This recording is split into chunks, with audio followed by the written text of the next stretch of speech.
What's up, Gamecock Nation? Tashawn Wanamaker here checking in, and you're about to hear the show presented by Express Suns Rooms of Columbia. Spurs up.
Preferred sign.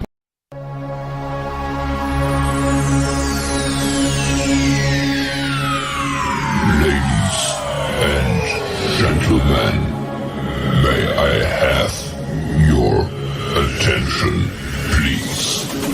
The show starts in 10, 9, 8, 7, 6, 5, 4, 3, 2, 1, go.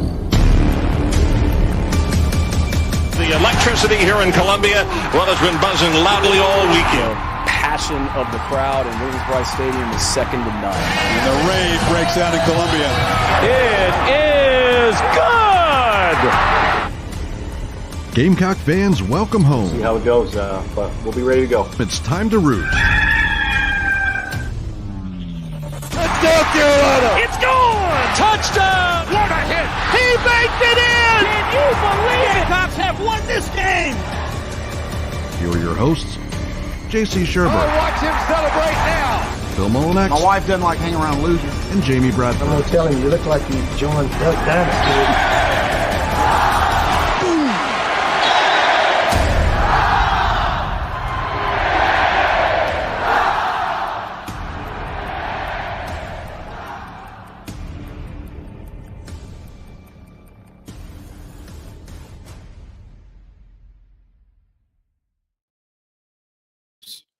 It is March. Greetings and good morning, and welcome aboard Inside the Gamecocks, the show, live from the Sinorama Studios and very proudly presented by Express Sunrooms of Columbia. JB, JC, and Phil here until 1 o'clock this afternoon. We'll be joined by a DC, that is David Cloninger of the Post and Courier, coming up in hour number 2. Spent a bunch of time with him over the weekend, actually, in Columbia. One of the best in the business, and certainly looking forward to having him here as today the SEC women's basketball tournament kicks off. A week from today, the men's tournament will kick off. We do know where South Carolina will be seated and playing in that after last night's loss to Mississippi State. We're only a couple of days away from one of the great rivalries in college baseball, as I've mentioned a couple of times. I think it's one of the top 2 rivalries, as a matter of fact, in the sport.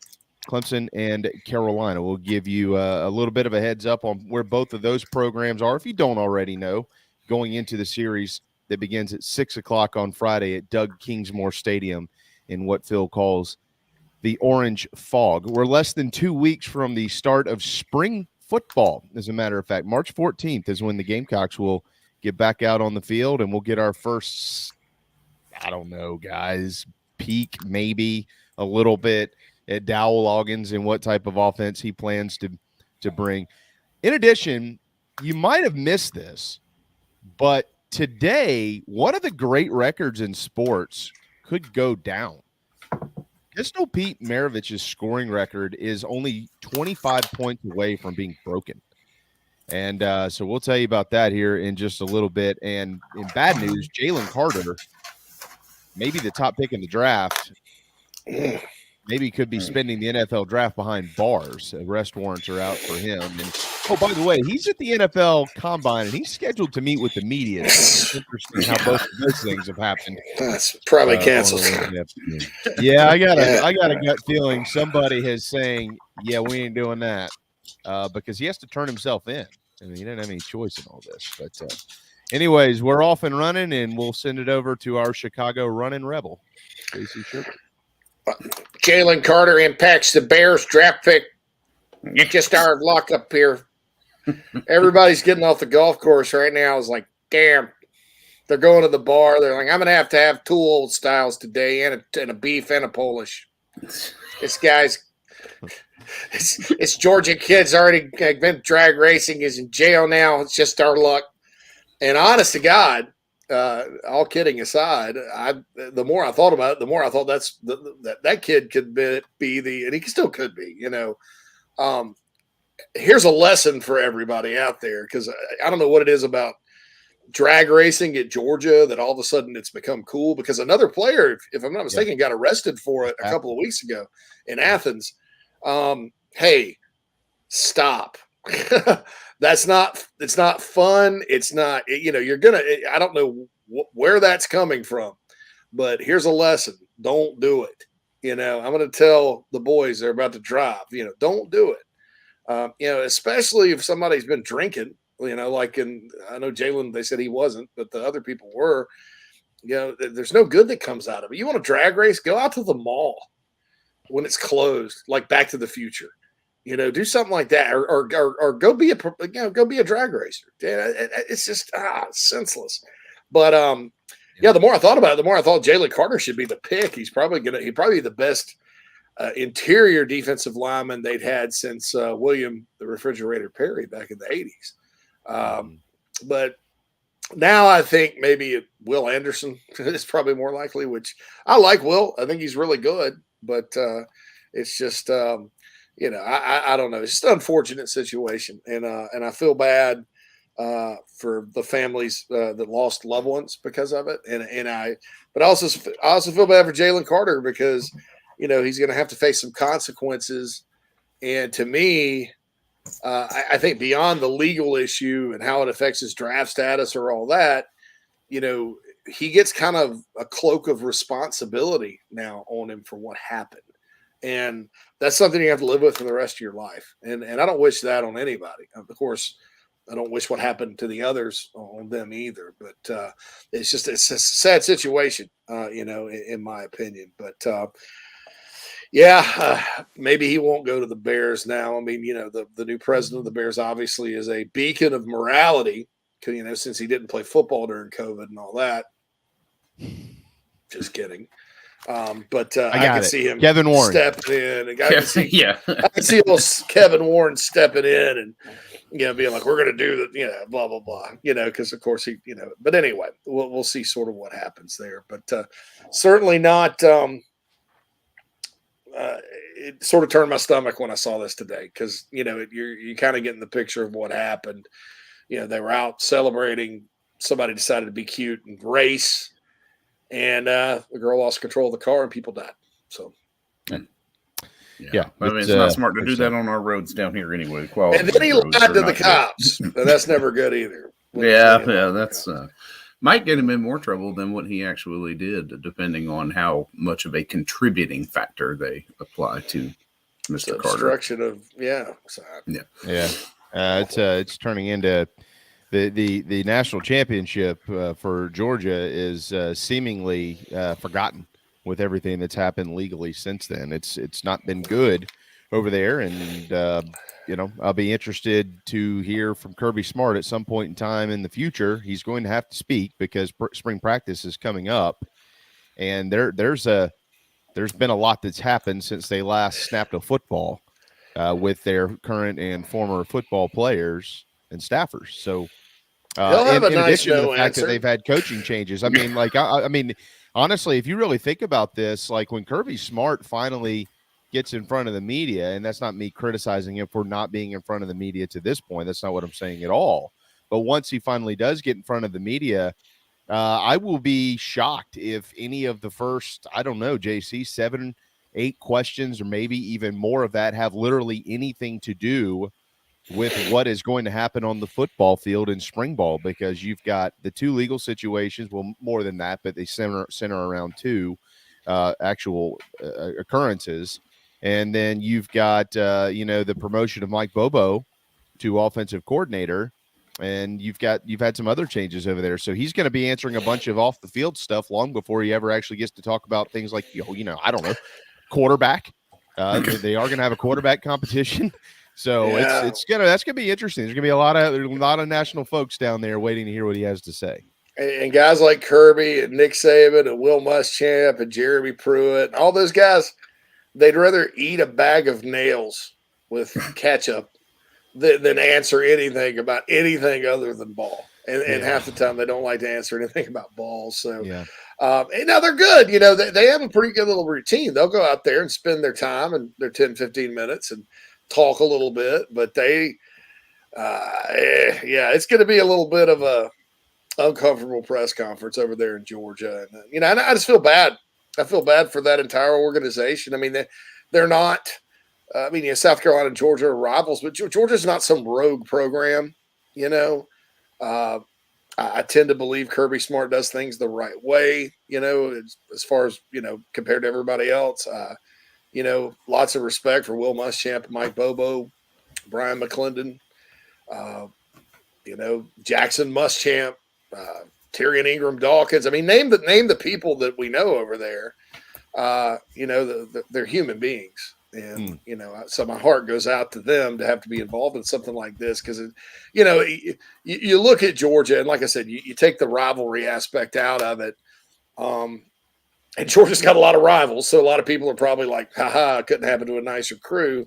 And you look at it and like I said, it's not like they're the type of program that you've looked at and well, they had it coming, cause they've been you don't hear about Chick-fil-A bags and show causes, cash, and things like that when it comes to University of Georgia. So, just a sad situation. It's unfortunate, but just thoughts and prayers out to the victims. And from Jalen Carter's standpoint, I hope this is something that he can overcome, depending on what the consequences are, and move on, because it's not so much the legal issue, because I think this is basically reckless driving charge or whatever. Yeah, well, unless it gets to obstruction of justice.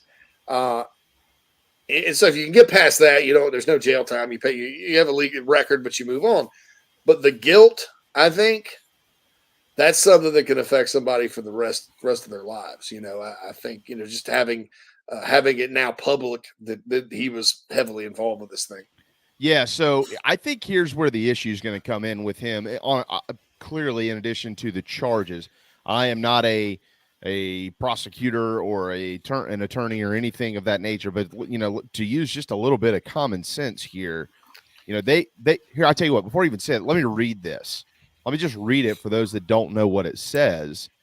The investigation found that Chandler LeCroy, that's the staffer, the female staffer, driver of the 2021 Ford Expedition, and Jalen Carter, driver of a 2021 Jeep Trackhawk, were operating their vehicles in a manner consistent with racing shortly after leaving the downtown Athens area about 2:30 a.m. Here's the kicker, though.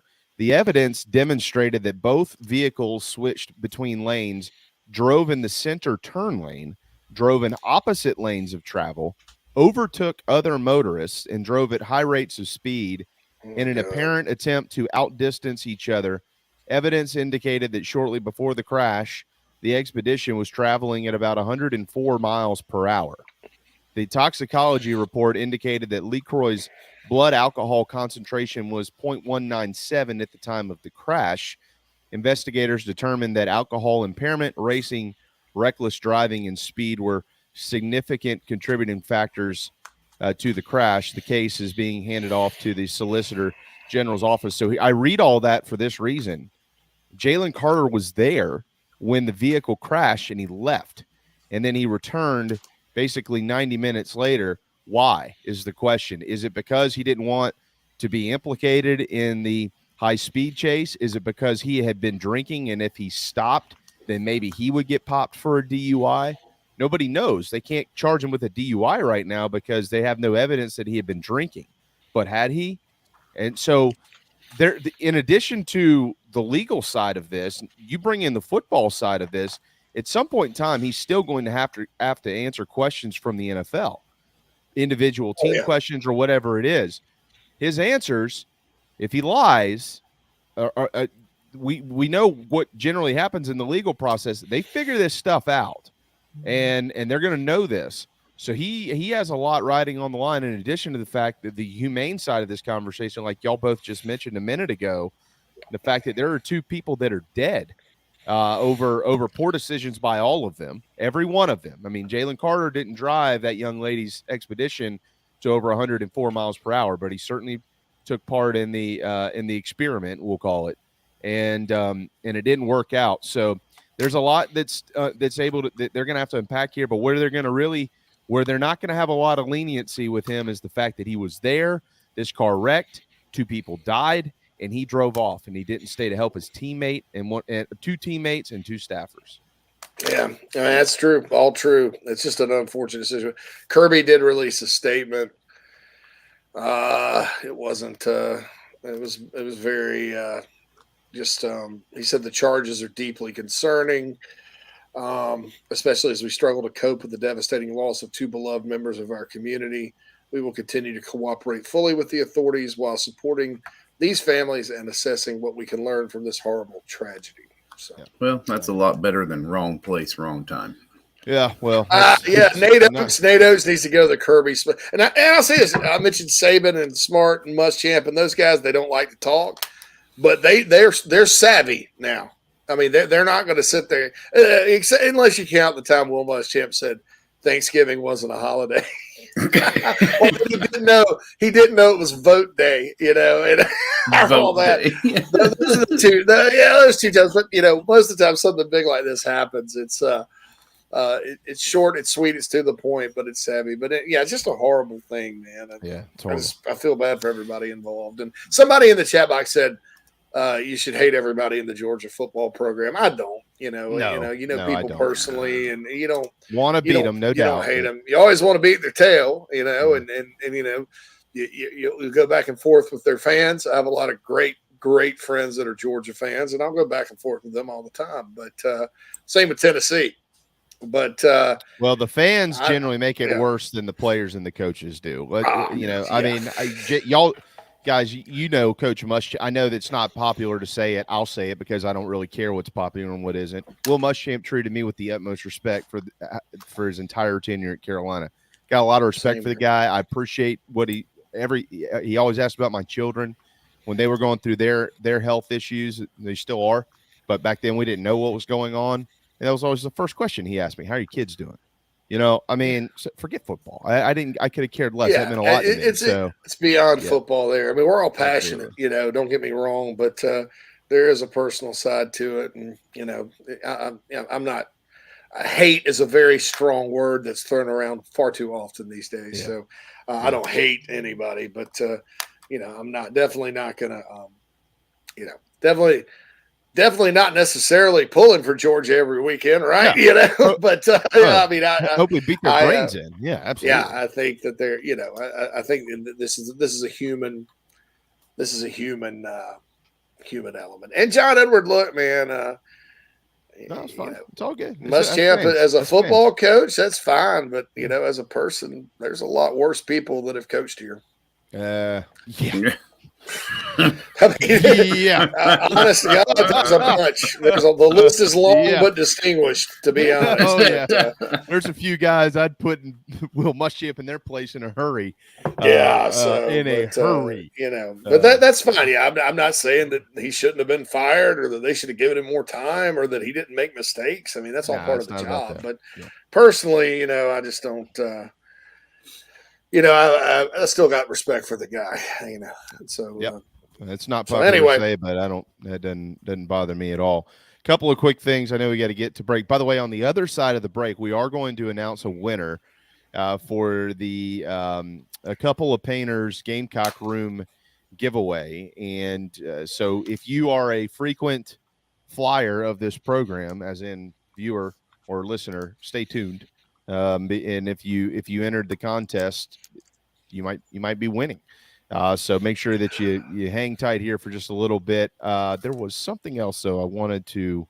Bobby, I think, hit the nail on the head. The parents of the other kid that died are going to go after Carter for wrongful death, and those millions of dollars are gone now. Bobby, there's a lot to unpack in that. Again, I'm not an attorney, but I think you're on to something big time. They're going to be watching closely what this young man ends up doing, and if he just goes on in life and their daughter's gone, and his former teammate, who, by the way, probably had a chance to play in the NFL as well, their families collectively are probably going to be looking at this. So we'll certainly keep our eyes on that down the road. There was something else that so somebody here mentioned the basketball seating. So no, we don't, John. We do not officially know every seed, but Carolina, it doesn't matter. For South Carolina, it does not matter. They can't go higher than 12, and they won't go lower than 13, and neither can Ole Miss. So South Carolina and Ole Miss are going to play next Friday in a 12-13 matchup, no matter which one is 12 or 13. Next Tuesday or Wednesday, right? Or Wednesday, next Wednesday, a week from today, next Wednesday. They may not get probably won't get to Friday, JB. Yeah, they'll be the first. Hey, if they get to Friday, I'll be happy. I'll be happy. Yeah. Well, if they do get to Friday, I think, though, as the way it stands now, they'll run into Tennessee again. Oh, God. So let's score more than 50, boys. Well, let's just not lose by 40. I don't care how many you score. Just not losing by 40. But that's kind of the way that stands. All right, Phil, I guess we'll hit a timeout, but we do have a lot to get to, including, can you believe Pistol Pete Maravich's record might fall tonight? That's crazy. I'll give you some details on that, and we got David Cloninger, much, much more here on Inside the Gamecocks, powered by Electric Bikes of Charleston. The preferred sign partner of Gamecock Athletics is Signorama Columbia, and they should be yours too. A full-service sign company that handles design, production, install, and service, Signorama Columbia has helped to bring to life the perfect vision for so many all across South Carolina. Owned and operated by proud Gamecock alumni, they can handle all types of signage, including interior and exterior, vehicle graphics, and more. Go to Signorama.com and find the West Columbia location, or call them at 803-407-9284. Bring your brand to life with Signorama Columbia, and go Gamecocks. Are you looking to buy a new home? Kevin O'Connell with Union Home Mortgage is a local mortgage expert and Gamecocks fan servicing North and South Carolina. Whether you're buying a home, building your dream home with new construction, or turning your equity into cash, UHM's world-class service will ensure you find the perfect mortgage to achieve your home ownership goals. Call Kevin at 803-906-0244 or visit UHM.com today. Union Home Mortgage is an equal housing lender. NMLS 2229, LONMLS 1772182. Gamecock Nation, JB here, and I'm here to tell you about my new favorite painting company, A Couple of Painters. These guys are the best. Gamecock fans and excellent painters, and by far the best and easiest quote I've received. They're licensed in both South Carolina and Georgia. They offer 10% off for military, repeat customers, or if you heard it on the show, commercial and residential painting, deck, fence, and cabin staining, cabinet and furniture refinishing. They'll even remove popcorn ceilings and wallpaper, and they offer pressure washing. Find them on Facebook or call 803-522-6832. A Couple of Painters, proud partners of Inside the Gamecocks, the show. Are you sick and tired of your business computer guy? Yes, he takes forever to call me back and doesn't always respond to the requests. Yeah, same here. I'm paying him good money. I constantly have issues. and I'm worried he's not backing up my network and securing it properly. Oh, I feel that, man. My head hurts, but I have a good lead on a good idea. I'm calling your boy Matthew Odom today from Heritage Digital. Heritage Digital is an IT firm that specializes in making sure your IT network runs like a dream. If you have 1 or 500 employees, it doesn't matter. They do it all for one monthly fee and have clients from South Carolina all the way to California. Yeah, I heard that monthly fee's low too, so I don't know why I didn't even think of that. Do you have 843-699-1001 as Matt's contact number? Yeah, man, I sure do that. Or you can go to heritagedigital.com. Man, I hear they do a no-cost assessment. Boy, this will help me. Yeah, I bet. I'm getting on that and encouraging everyone else to do the same. Heritage Digital, 843-699-1001 or heritagedigital.com, a proud sponsor of Inside the Gamecocks, the show. This is former All-American shortstop Drew Meyer, and you're listening to Inside the Gamecocks, the show. Go Gamecocks.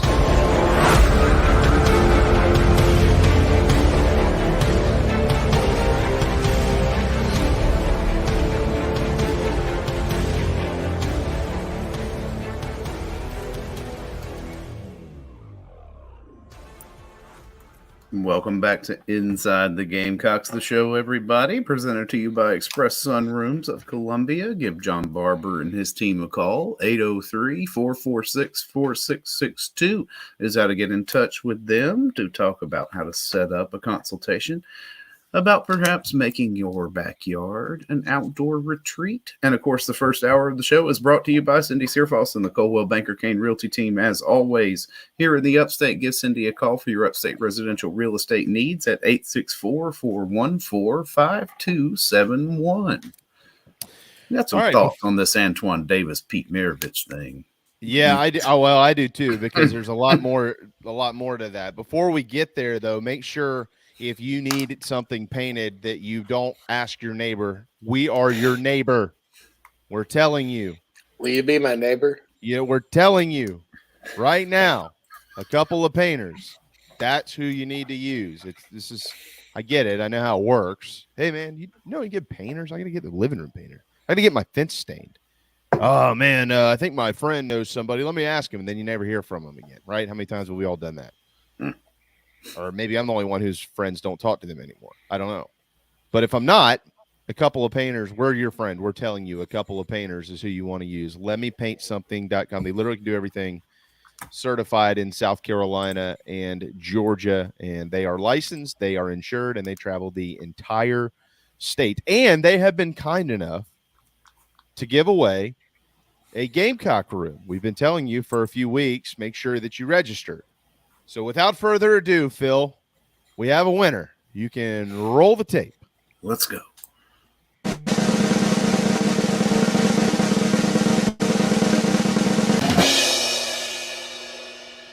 Congratulations, Lexington's. Yeah. Yay! Kevin Miller.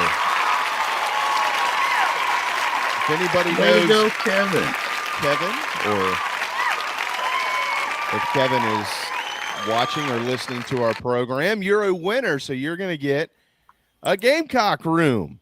And from what I understand, it is a memorabilia room, really, for him, which is great. That's what it should be. And it'll now have garnet and black walls to go with it. So get yourself a 75-inch TV to put in there, Kevin, and watch the Gamecocks play. Congratulations. Thank you for entering. And hopefully, while they're at your home getting things painted, if you need something else painted, go ahead and get yourself a quote on that as well. Spread the news.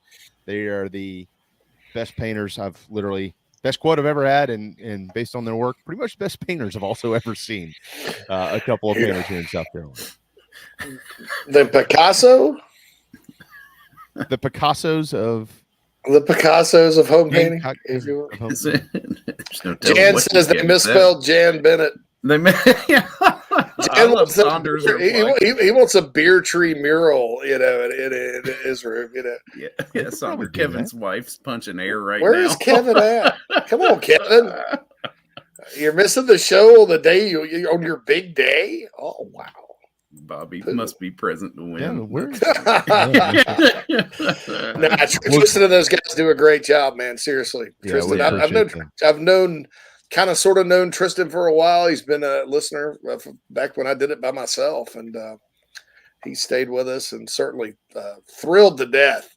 He's a sponsor, and he's good people, and they will do a good job. And when I move back to South Carolina, I'll be forking out however much to get my Gamecock room painted. So, or viewing room rather. I may have to. How would you do a Gamecock and Bear? Because the Bears are orange. They have orange. I can't do orange. Oh, that would be. You'd look like a house divided room. That's not worth it. Just go. Yeah, we would. Just that would lean not into be the good. Gamecocks. I'm sorry. Yeah. So anyway. Yeah. You could have little gold flecks everywhere for the Notre Dame representation. I was going to have a leprechaun mural. Yeah. The leprechaun's doing something nasty on that mural. I'll tell you that right now. Yeah, goodness. Chill for another load. Hey, there's Kevin. What's up, Kevin? We've got him. Miller. Oh, Kevin's got babies. I was listening on Twitter. You have there, Kevin. Yeah, man. Congrats. All right. Congratulations. Way to go, Kevin. We're so happy. Congratulations, Kevin. I wonder if he freaked out when he heard the drum roll. Probably.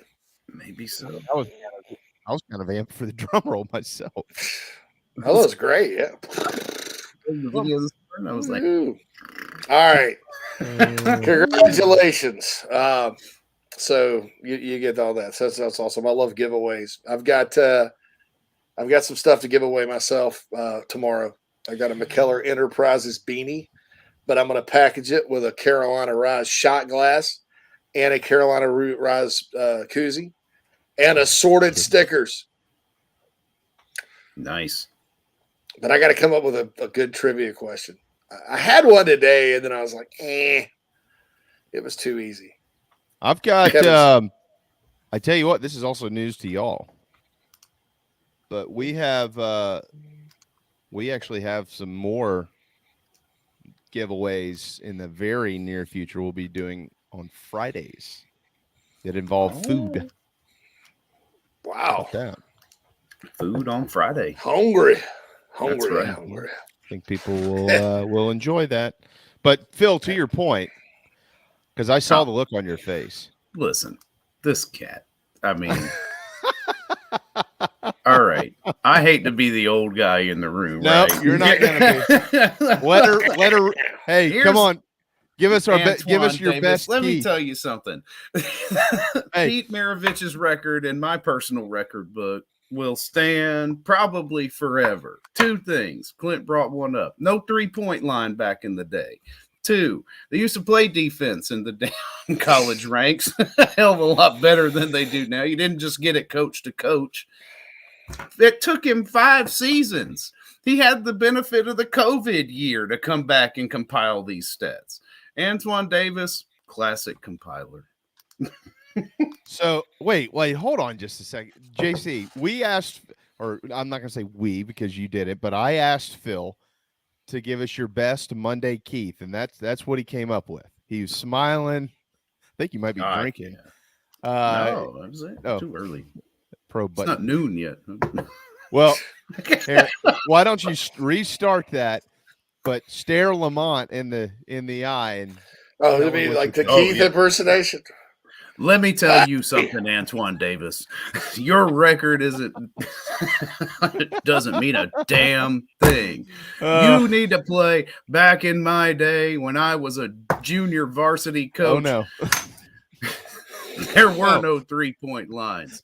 Oh, no. We used to play solid zone defense, not this amorphous pick-a-man crap that you see on the court these days. It took you 5 seasons, and you still haven't caught Pete. Yeah. Well, so here's the thing. If he scores 26 tonight, it's the top seed in the league. He's got the record.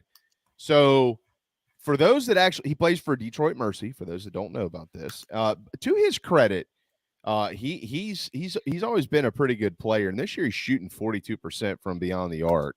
And he's, by the way, always shot about 90% from the free throw line. So he is a really good player. I would hate to see the record broken because of 5 seasons and for all the reasons you just mentioned. So here's my gut feeling for those that understand what could be happening tonight. And I'm interested to see if like Sports Center and all those other games break into this. I'm going to go out on a limb here and imagine that pretty much everybody who ever knew about Pistol Pete, especially anybody that ever lived through the Pistol Pete era, there won't be a single soul of that group that is pulling for this young man. They'll want him to get to like 24 points, and that's enough. Good for you. I hope you go to the NBA. You can't break this record. It's not fair. But neither's life. So now, okay. So what's his bias? Is he related to? His dad's the coach, by the way.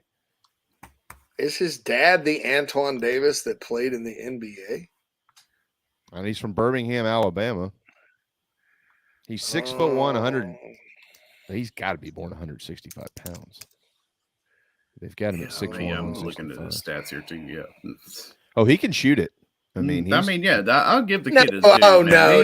He's a great player. No, his dad is not the Antoine Davis that played in the NBA, whose sister played at Carolina. His dad is Mike Davis, the former Indiana coach and UAB coach. Oh, well, he's the coach there. Remember the 1 year Mike Davis took the Hoosiers to the I didn't finals? realize he's at Detroit Mercy. Wow. Yeah, man, it just hasn't. Things hadn't gone. The trajectory hadn't necessarily been there for old Mike Davis, But so I'm sorry about that. I knew that. I read it the other day, but that Antoine Davis, because Antoine Davis's sister played for Dawn Staley. For a while, transferred from Georgia Tech. Yeah, transferred from Georgia Tech, and then she was one of those ill-advised. I mean, I don't know if it's ill-advised because I don't know how much money they made. It was before NIL, so. But she declared early for the draft. She's kind of a one and done at Carolina. So she was. She sure was. She's a good player. This kid's had 4 40-point games this year. I mean, he's had a lot of 30 plus. 1, 2, 3. Big time. So 7, 8, 9, 10, 11, 12, 13, 14, 30 plus games this year. 30 points or more. That's cool. It's impressive. Yeah, no, he really is. He's a good player. Just for the record, I'm like, What? I wonder what. Can you watch this? Is this going to be on TV tonight? A Horizon Conference? Yeah, I'm sure. Dickie V used to coach at Detroit Mercy. He's the head coach there in the Pistons. Oh, yeah, baby. Unbelievable, baby. Detroit Mercy, the Titans. Oh, Antoine Davis, unbelievable. Oh, I loved it. I'm a Dickie V liker. I'd love for, and I'm sure it's happened. I think Vern has, I was thinking the other day, I guess not, because Vern Lundquist has been on CBS for so long, or was on CBS. Vern Lundquist and Dickie V calling a basketball game. Of course, he calls them with Raftery. Raftery's a little different. But Phil, they're in the Horizon League. It's the Horizon League. Mm-hmm. Chortle. Unbelievable. Oh, yeah. All right, Vern. Get into it. Chortle. ESPN Plus. Oh, the game's tomorrow night. Why do I keep saying it was today? It's tomorrow night. Seems like it would be today. Tomorrow night at 8 o'clock on ESPN Plus. Yeah, because they played the first round, yesterday? Yeah, I don't know what. Day in between rounds. That's crazy. Yeah. Oh, well, yeah. Today's March 1st. I'm sitting here thinking today's March 2nd. My daughter's birthdays are tomorrow, and I'm sitting here. I'm just, whatever. Happy birthday. Don't worry about me. Don't worry about me. I'll be fine. We did have a birthday request from, hold on, I saw it earlier. Let's get this out. Let's cover this because it's Xavier. We have a birthday request? Yeah. Oh. Xavier from Brewster, Washington this morning. Hope your day's good. Xavier, hit me up on Cameo, $500, and I will send you a happy birthday video. Drop us a name. We'll be happy to report that. Yeah. No, happy birthday to Xavier, 4-year-old. Always happy. I got a text from John Whittle one night. Yeah, happy birthday, Xavier, to your family. Keep trucking. Xavier sent us some pictures of the Pacific Northwest. Happy birthday, Cooper. Way to go, Coop. Happy birthday, Cooper. The big 04. This is our Washington guy, right? Yeah, one of. Yep. There's been John Thompson is a Washington guy. Xavier is, and then there's one other one. There is one. So Xavier, Cooper's 4 today, and my daughters Riley and Hannah, they'll be 4 tonight at 12:55 and 12:56. So Jeff Fowler lives in Colorado, the Marine. So yeah, I'm trying to think about. We got a national audience. We've got a West Coast Rocky group, and then we've got what'd you Phil?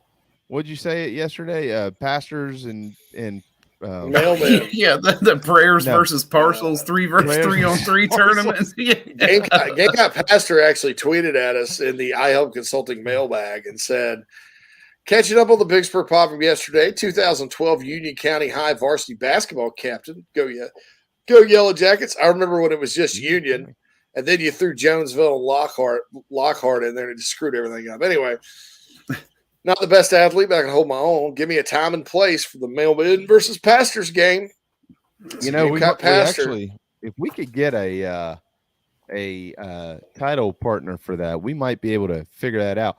Now, who'd you say this was? This was Xavier's a pastor too. Jeez, it really is. It's all pastors. And my mailman. Gosh! Yeah, we need your pastor and mailman's favorite show. That's what I say right here. Who'd you say was from Union County? Gamecock Pastor. Gamecock. So I wonder, is he I wonder if he knows Roscoe Crosby or Steve Tannehill, who was the coach there for a while. Well, that's or Shy Smith. I tell you or what, Susan man, Smith. Y'all remember when Roscoe Crosby was coming up? He was special. One of the best. Remember when he went to? Yeah. I mean, on that note, we were talking about Jalen Carter earlier, JB. That you remember Roscoe had that wreck and it kind of just derailed everything for him. Yeah. You know, there you go. That was kind of. I didn't think of Roscoe Crosby, but I kind of thought of the situation at the time. You know. Yeah. So anyway, very true. He was like the third-ranked player in the country. Roscoe, when he's one of the best to come out of the state. I mean, he just never. I don't know. Clemson and South Carolina both. South Carolina more, not as much as Clemson, but Clemson through the years sometimes they've signed that number 1 5-star guy from the state, and the guy just hadn't quite been as good. You know, as you say, Xavier Thomas is an example right now, although he has another year to kind of go out and do it. Daquan Bowers didn't do much till his senior year. Roscoe Crosby, of course, had the tragic off-field stuff. Willie Korn hurt his shoulder, you know. Now, I'm sure back in the day, you know, they had plenty. The Fridge, you know, the guys like that that were pretty doggone good. Michael Dean Perry. I mean, I'm not saying that Levon Kirkland. I'm not saying that they never signed an in-state guy that's one, but there's a collection of them there that have been like your top 5 type of guys. And then you flip it around, and they got guys like Gaines Adams, who was a 2-star guy, the late Gaines Adams, 2-star guy that thrived up there. A lot of guys like that from South Carolina. I did not mention Anthony Simmons. He was both a 5-star, top 10 guy and legit at Clemson. He's the only player a guy I played high school football with said he was scared of. Anthony Simmons. We remember him there. But, yeah, and I'm not, like I said, I'm not trying to trash the Tigers or anything. It's just you start thinking back through the years, and a lot of these guys were up there. And then Ricky Sapp was a 5-star. Yeah. And didn't really 5th-round guy, you know, didn't fill out or whatever. So it's been kind of an interesting trend because they've certainly had a lot of great players over the years. So anyway. All right. Time for a timeout. Mississippi State tops Carolina last night in basketball, boys and girls. I don't know if anybody stayed up to watch it, but it was close. Close game for a while, and then the Dogs pull away. As I mentioned, Carolina won't finish higher than a 12 and lower than a 13. Neither would Ole Miss. So that's who's going to be playing each other next Wednesday in the tournament. So we'll get into a little bit of that. We're just a couple of days away from Clemson and Carolina baseball. Gamecocks win last night. They are 9-0, one of just 9 teams that are undefeated in college basebol. The Tigers. Guess who also won? My alma mater. That's right. Your and my wife's alma mater. Yeah. The Golden Dome live in your heart forever. Upstate Spartans. I mean, that's where I got my. I went to Carolina too, but I actually got my degree from upstate. Spent more time at upstate than Carolina, but which was good. It served me well. But yeah, they of course South Carolina lost to them last year too, I think. So yeah. But this early, if you're Clemson, I don't think you're sounding the alarm bells just yet. You're gonna see what happens this weekend, but things are not going all that well in the upstate, which to me makes me a little more nervous about the weekend because it's baseball. Teams will go up, they go down, they go down. So we'll see what happens. Yeah, pitching will matter this weekend. We're going to talk about that and so much more. David Cloninger certainly will in hour 2, but everybody hang tight inside the Gamecocks from the Sinorama Studios. We'll be right back. I love the smell of napalm in the morning. Easy. He's got a tiger by the tail, he has. He'd better hang on, too. People have spoken. Nana's Porch was voted the 3rd best food truck or trailer by the Charlotte newspaper Public Poll. Also, their pimento cheese took 3rd in a contest exclusively for products made in the state of North Carolina. I will let Noah Hall tell you about the rest. Nana's Porch, Southern cuisine with an uptown twist. We're well into the new year, and the days of being back in the pool and boat are quickly approaching. Many of us don't have the time to hit the gym, but Charleston Fitness Equipment can change that for you. Outfit your home with a treadmill, elliptical, or my favorite, a home rower that allows you to row with the pros all over the world. They have free weights, home gyms, flooring, and much more that makes keeping or getting in shape much more convenient. Located in Mount Pleasant, visit charlestonfitnessequipment.com for more. Get in shape like our Gamecocks. Charleston Fitness Equipment, proud partners of Inside the Gamecocks. Gamecock Nation, do you need a place to stay for the big game? Many hotel booking engines keep all the commissions, but at Fan Plans, you support Inside the Gamecocks, still earn your hotel loyalty points, and you receive an email with direct confirmation from the hotel. Whether you are visiting Columbia to cheer on Carolina or hitting the road to follow the team, get in the stands with Fan Plans. Family vacations, a new car, a new boat, all cost money, but you don't necessarily have to make more to afford any of that if you can save cash that's flying out the window now. iHelp Consulting can help you finally get the kids to Disney World, upgrade the minivan, or drop that new boat in the water next summer. Let Daniel and iHelp Consulting consult with you. No fees, just savings. You pay them a percentage of those savings. Save on essential services, credit card fees, you name it, let them find it. These folks are incredible. iHelpConsulting.com. How can I help you? This is Coach O. Now back to the show. Go Tigers in the song.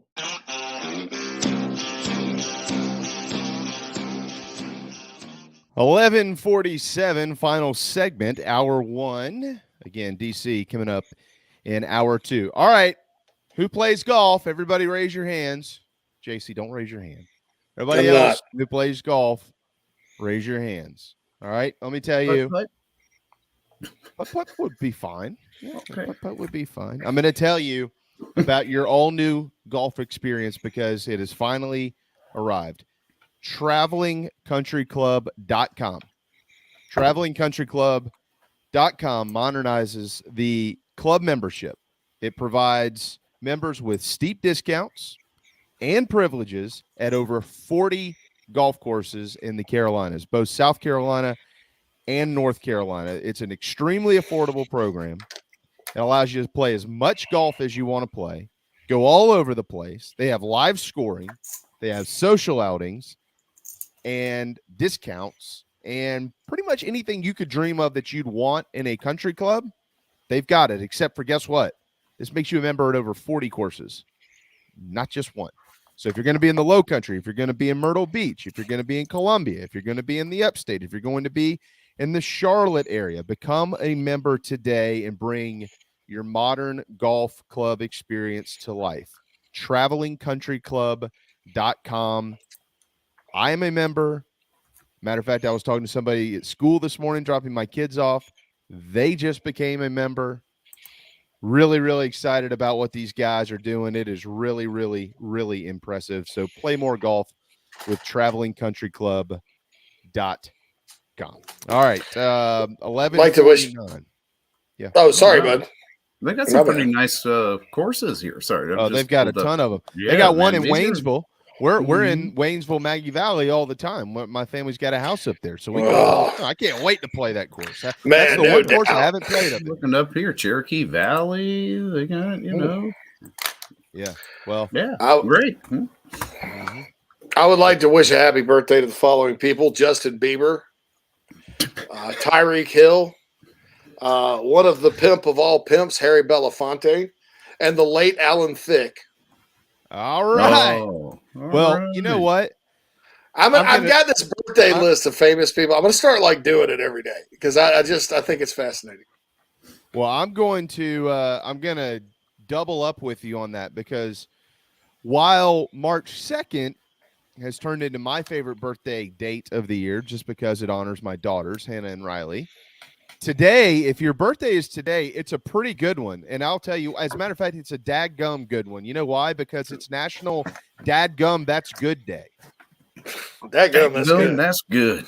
In addition to that, it is also, if you have any friends or family in Minnesota, it's National Minnesota Day. So Heidi ho, neighbors. We hope that you find a way to stay warm. Don't you know? It is also National Pig Day. God bless them. They keep me fed. Yes. I have to say, go ahead. And no, hold on. This is the deal here.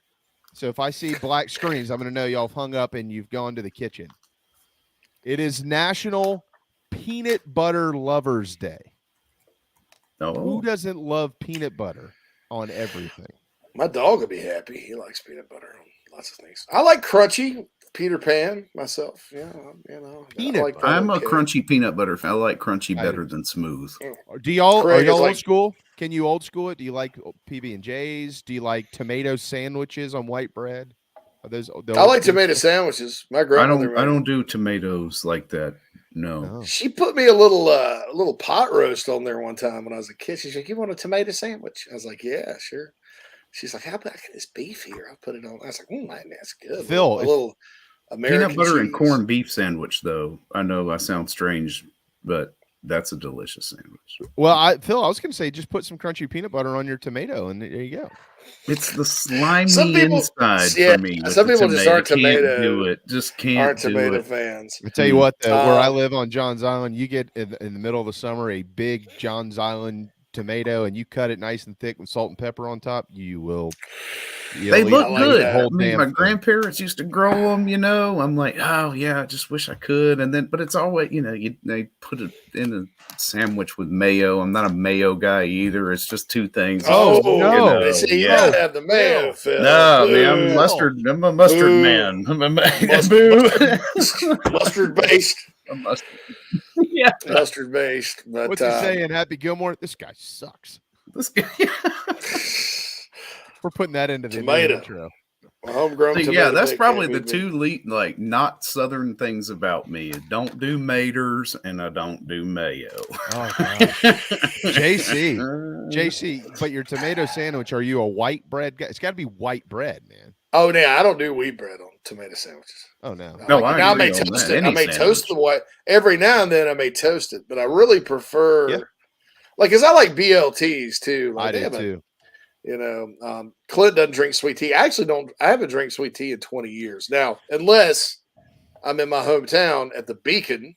As you guys can see, I got the Beacon flyer back there. I mean, you got to have it there, but I'm not a big sweet tea guy either. I'll do an Arnold Palmer, like I'll mix lemonade with unsweet tea, but that's really about it. So it's a rare occasion for sweet tea for me anymore. It just, when I was a kid, all day long. Too sweet. It's too sweet for me. I mean, I could do it all day long. I could drink gallons of it and I was fine. But now I won't feel good and I'll gain 30 pounds.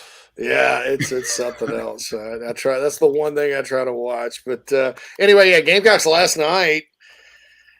Another close one. Was a 3-point game under 2 minutes. And runs. They just runs. weren't good enough to win. Runs. They don't have points in baseball. I'm talking about basketball. Oh, I thought you were talking about baseball. Sorry.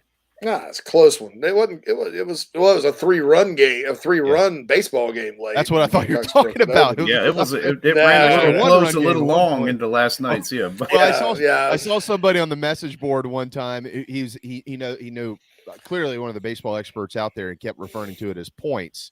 And I thought, well, this guy knows jack blank about baseball, even though he's telling everybody everything he knows because he's calling runs points. So it's like, how many goals did you score in that football game? Yeah, that's right. take your points. Field go back or to your other. Yeah. Points batted in. So yeah, turnovers and bunches last night from what Clint said, and I totally get it. I mean, it just weren't good enough. It's another game where they weren't good enough, and Gigi I thought had a pretty good scoring game and rebounded pretty well. Last night the problem was they weren't getting the production from Jacoby Wright, Michi Johnson that they have been. You know, Hayden Brown played, and Josh Gray played pretty well. I thought he was very productive. So yeah, hey, look, rally, go beat the Dogs this weekend, shoot your shot at the tournament, and go recruit. Because I have a feeling. That the recruiting it may not blow everybody away, but it's going to be interesting this offseason. The personnel on this roster and who comes back, who leaves, who they can go get. So let me ask you this. The season clearly isn't over, so it's not a fair question. We need to ask this at the end of the question. But as it stands right now, they're 10-20, guys, and they're 3-14 in the league. Have they underachieved, or are they about where you thought they'd be? I think they've underachieved. I would say under as well. I think. I mean, I don't, but not by much. I wasn't expecting very much out of them. I don't think, but I don't. I think 10-20 is a little under what I figured they would be. I just think that there have been some games that they've let slip away from them, which kind of shows when they're their ceiling, so to speak. The floor is the floor is pretty low, though. I mean, because they got blown out by every team that and I guess that's probably what bothers me. Like every team that really plays tough defense, they didn't scratch. I mean, they didn't do much at all. I mean, it was embarrassing, and I think that the way this team also plays defense was probably a little disappointing because. It doesn't. The defense is about effort and mindset and toughness, and that doesn't take talent. And I know obviously we had a lively discussion on Monday about the end of game coaching situations and stuff, but now they're 10-20, and I think the school record for losses is what 23, or is it 21? I know since I've been kind of following it. Fogler lost 21 in 99, and Horn lost 21 his last year. They're going to probably lose 21, and I don't know that I expected that, even though they were picked at the bottom of the SEC, and you kind of look at it, and some of the games where they're just flat out outcoached and outplayed, you kind of expect a little better. But I'm not, hey, just go fix it. I mean, that's the thing. I mean, you knew you inherited kind of a tough situation, and go fix it. So I think they're, we'll see what happens next year. But yeah, Fogler lost 21, and then in 2012, Horn lost 21. Yeah, I don't remember. I'm looking back through the years, back the pre-McGuire. I don't think anybody lost. Well, they lost 21 in 1938 under Ted Petoskey. He actually kept his job. Yeah. So, yeah, 21's the record. So they lose next Saturday, and then they lose in the tournament. They have set the school record for losses. Yeah, I agree with you. I mean, there's got to be context to every conversation. Sure. They certainly have won some games this year. I mean, their best win on the schedule right now, I mean, everybody is going to immediately point to Kentucky. I'd say it's a toss-up because they also beat Clemson, right? And, so but then the losses, losing games is one thing, losing games by 40 and 50 points is another. So it's been a year. I don't think that anybody's going to really care too much about remembering, but this offseason, there will be very close eyes on it. I would say, though, to mirror both of your comments, I would say they actually underachieved a little bit. I thought this team would actually, after they started out 2-0, I thought, okay, well, maybe they might actually end up winning a couple games more than I thought they would. And I thought they'd maybe hover around 500, but they certainly have not done that. Kind of like Frank's first 2 years, the record-wise, what I was expecting. And but hey, look, they snapped a long losing streak at Rupp. They snapped a losing streak against Clemson. They snapped a losing streak at Ole Miss. They snapped a losing streak at LSU. They took the number 2 team in the country to the wire. There has been some good. It's just been really helter-skelter in a dramatic way, because this team can go out and play unexpectedly good and play close, lose a close one, or win a game. And then the next game, they just get like mopped up off the floor. I mean, just mopped. And the trend that I see is, quote unquote, well-coached X's and O's basketball teams that have, particularly when they play great defense.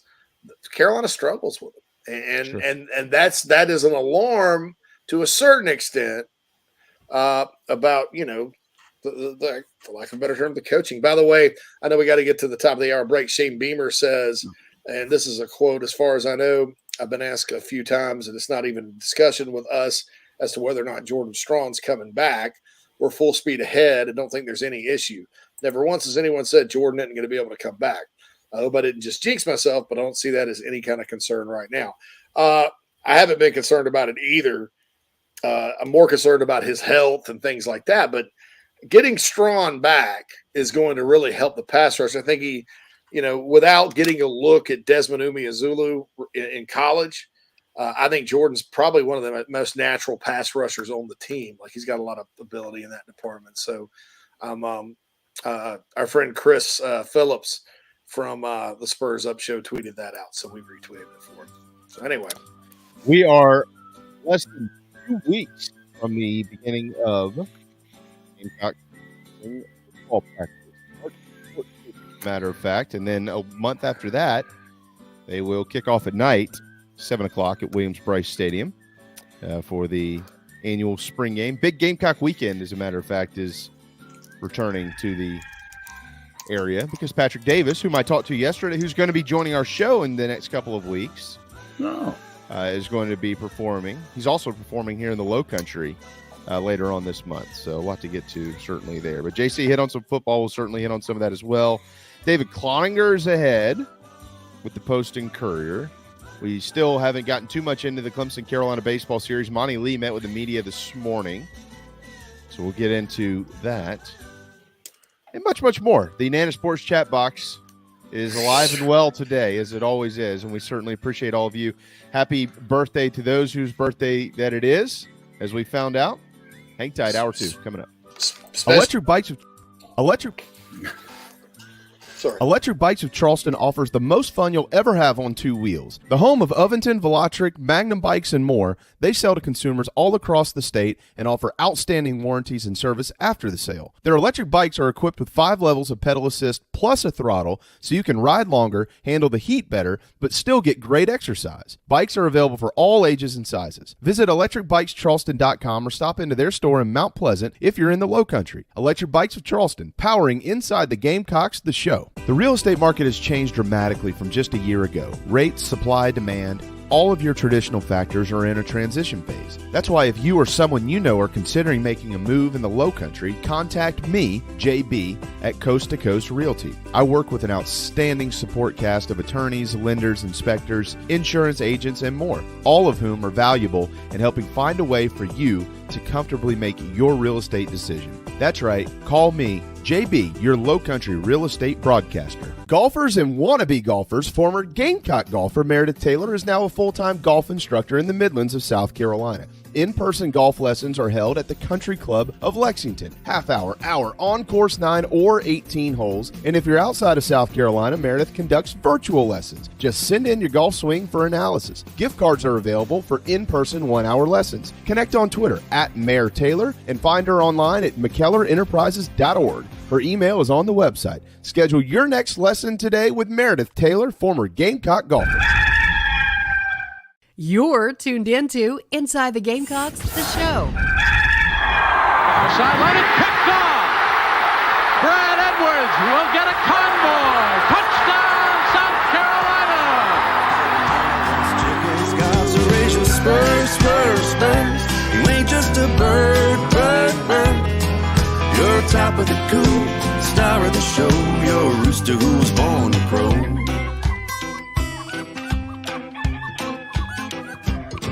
Well, I bet you wonder when you win or lost a step or two. Fell down the pecking order, couldn't fight like Welcome back, everybody. Hour 2 of Inside the Gamecocks, the show.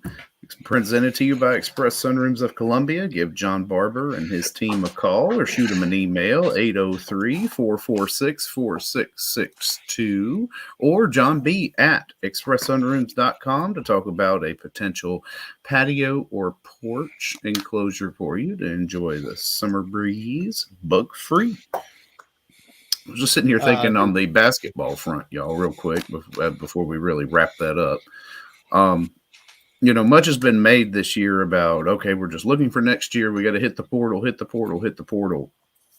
How realistic is it you're going to be getting some quality portal players in here? I think you kind of hit it on the head, JC, when you were like, you need to recruit. That I think that the emphasis needs to be on recruiting this year as opposed to trying to bring in portal players. Well, I'll say this. Those of you that love Carolina basketball that may be listening, you see my my title today. Yeah, they could be as good as you want them to be, man. I mean, if you got money, you can do it. But certainly, I think it's realistic, though. I mean, I do think they're going to sign. I do think they're going to sign a couple of portal players that are probably going to have some people talking. This is a place that you can come in and play. I mean, I was going to say, maybe guys looking for minutes, right? Yeah, looking for playing time. You can play here. Guys, I mean, it's really a matter of whether you want to. Guys, yeah. Go ahead. I wasn't interrupting. I'm throwing my head. All right, there was a player at Chattanooga last year, averaged how many points a game for Lamont Paris? Loves Lamont Paris, owes his career to Lamont Paris. Went to Gonzaga. He would have been like playing every minute for Carolina. Went to Gonzaga because of NIL. He doesn't even start. Yeah. So this sport is different. I'm gonna tell you this right now. It's way different than the other sports as far as personnel. I think they need to hit and you're right, JB, about wanting to play. They need to hit like the USC upstate level. And go take best players from really dig in to who's out there and who may be interested in going up, not one level, but two. I don't even think you can go get mid-major. I think you can get a low major and get guys and then just pray. Well, look, maybe somebody comes in with some money. I don't know. If what we saw this year is what they're trying to be from a basketball standpoint, offensively, where you kind of have free range to do what you want to do, they need to find shooters. I mean, if that's the case, then you got to find guys who can shoot, period, the end. I mean, you can find those guys at the lower levels. I mean, absolutely. And the thing is, the SEC, you could actually carve out a niche that way because very few teams in the SEC, with the exception of Bama when NATO's first got there, are like rocking and rolling as far as, just guys that'll just kill you from outside. Like in the ACC, you'll find teams like that. SEC is a big athletes league, and it gets ugly sometimes, because of that. But I don't know. So that's just one of those things. But Macadino podcast says Paris's offense is friendly. They like that player. Yeah, look, I'm not completely shutting it down, saying it's 100% all about money. I think just like in other sports, a little money goes a long way. But, when you're sitting with zero, with the exception of one guy, that's just one of those things. So, I don't know. I guess we've taught men's basketball more than we probably wanted to.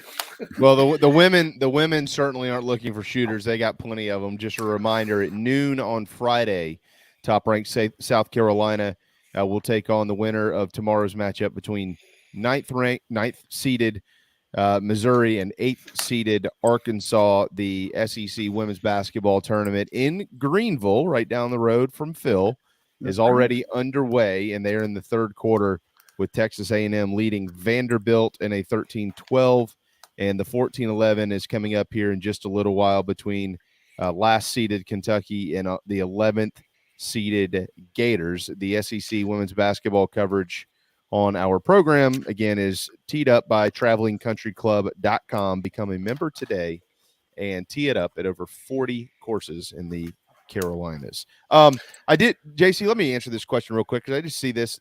Not many people know about this guy. So just a little while ago, somebody in the Nana's Porch chat box said that they had found a song called Gamecock Rock, and they wanted to know if you heard of it. Yes. As a matter of fact, I have heard of it. That is Ricky Young. He used to go by a different name a long, long time ago when I was in school.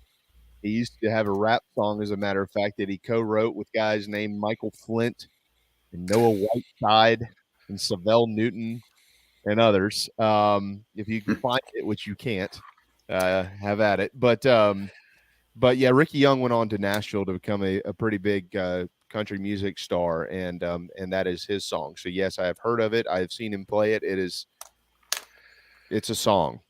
I got an old school song I just sent Phil too called. You guys got to remember this one from the '80s. Black Magic. Yeah, Black Magic. You have the song? Yeah. Are you trying to play it or something right now? Like, what are you doing? I don't know if we could do that. We tried to do that before. No, and you can't do it that. failed miserably. Are y'all listening to it? Can you hear it? Y'all can't hear that, can you? No. Okay, he good. just sent it to us, though, Phil. We've got it in our. I did. I've got the Nana's Porch chat box. Greg asks, "How are King and Lee vibing together? If they can sync egos for the long view?" Oh, they're getting along great, Greg. I was spent a lot of time with both of them over the weekend together. They get along wonderfully. It's been a really, really, really good addition to have Monty come back to Columbia, and Mark is thrilled that he's there. They're getting along wonderful, and hopefully it gets even better this weekend by beating the Tigers at least 2 out of 3. Yeah, I think he'll be pretty happy about that. Of course, Monty Lee did meet with the media earlier today. And just was talking about, hey, it's about the players, and I think that's exactly everybody. Everybody that's been here that's had a situation like this, i.e., Steve Spurrier and Will Muschamp coaching against Florida, they both said it. It is about the players, and blah, blah, blah. Frank Martin never had to play Kansas State. I'm trying to think. Mark Kingston never had to play USF or Illinois State, although I'd love to see Illinois State on the schedule because I could have something to talk crap to Nat about. I don't think that people understand. JC, you pointed it out when we had Coach King on. I'm not sure people understand how hard it is to win up there. Like, the fact that he took that team to the postseason is Let me tell you where that is. Wow. Okay, it's not near Chicago. I mean, which would be even colder. Which I don't even know. Maybe it's on the prairie. Like, Illinois is like Chicago, way, way, way, way up here, and then just nothing but it's just like Iowa or Indiana or name your Midwestern state. So Bloomington Normal is way 2 hours, 3 hours south in the middle of nowhere. So you have to recruit guys. That's why, like, when Eastern Illinois had Tony Romo and Dino Babers and all those, it's a miracle because you're like, how in the hell did that even happen? Yeah. And in baseball, where there's frost on the ground, permafrost for most of half your season, to win up there is quite frankly very impressive. And USF is kind of the opposite. USF has a lot going for it because it's in Florida. It's a great baseball place, but they've just never been good. And so his 2 stops before South Carolina were very difficult jobs. That's why I asked him that question.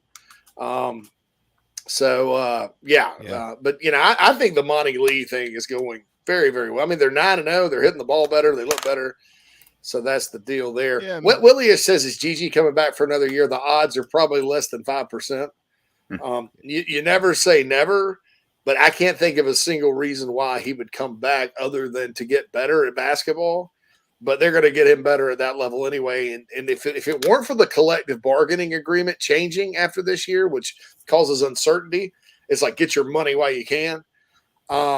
He may be, but I can't see it because he still projects as a first rounder. And in the money in basketball, again, it's like just like in college with NIL, the money in the pros in basketball. Number one, it's guaranteed. Number two, it's ridiculous. You make bank as a basketball player. That's why, basketball players tend to have a lot of entourage members around them, because they're basically going to be multimillionaires really, really soon. Jeff says, did they ever announce a replacement for the nutritionist? No, I think maybe something Shane addresses here in the next couple of days. I think he's meeting with the media Thursday. Tomorrow. Yeah. Tomorrow at 12:30. Let me check my Steve Fink inbox. With the transfers availability, correct? Brought to you by Steve Fink. Yeah. You got Trey Knox, Josh Simon, Eddie Lewis. Yeah. That's right. Mario Anderson Jr., Sidney Fugar from Western Illinois University. Did we get that yesterday? Sidney the Beast. Yeah. Sidney the Beast. No, Shane's at 11:15 when we go in the air. So D'Angelo Gibbs, Eddie Lewis, they're all Jerron Willis, they're all in there. D'Angelo gives an interesting story, I think. It really is. So, all right, Phil, do we need to hit a break because we got to get Dave in here? He's not quite here yet, so we've still got a couple minutes, I would think, here. Yeah. JB, who are some baseball recruits? A guy named George Wolcall, who people on Twitter says the next Aaron Judge. I think I know a little bit about this kid. Because I think this is the kid. Let me just make sure that I'm not an idiot here. This is the kid it's from where Nat works. Downers Grove. He's from Downers Grove. Oh, that's how they talk. Downers Grove. Yeah, he's 6'7", 255, committed to the Gamecocks. Perfect game grades him a 10. He's at Downers Grove North. There's three of them. There's North, East, and West. All right, again, you see this Jordan Carolina Rise. That he may be one of these guys that you're gonna have to get a lot of NIL money to for him to come to school. But he is a stud. Well, remember now, baseball's a little different. I mean, you got two guys at school that they about a combined $2 million were thrown at them, and they're there. In Ethan Petrie and Eli Jersenbeck. The Wolcall kid is, I don't know a ton about him. I do know this. He reclassified. That always gives me a little pause. So he's a 23 kid, and he should be a 24. So I do know that. But we'll see. We'll see. Yeah, anytime somebody gets compared to anybody in baseball, I cringe at that. I remember when I heard that Josiah Seitler was going to be the next Justin Smoke, and I thought, till you hit 60 or more home runs, you can't be compared to Justin Smoke. So, it's just I shy away from anything like that in baseball. I'll never do it. If someone reminds you mechanically or something, that's fine. But to say things like, Aaron Judge didn't go to college, so I just don't know. I don't know, but certainly, they've been recruiting at an elite level, and it's only going to get better with money. 6'7" guy, this is.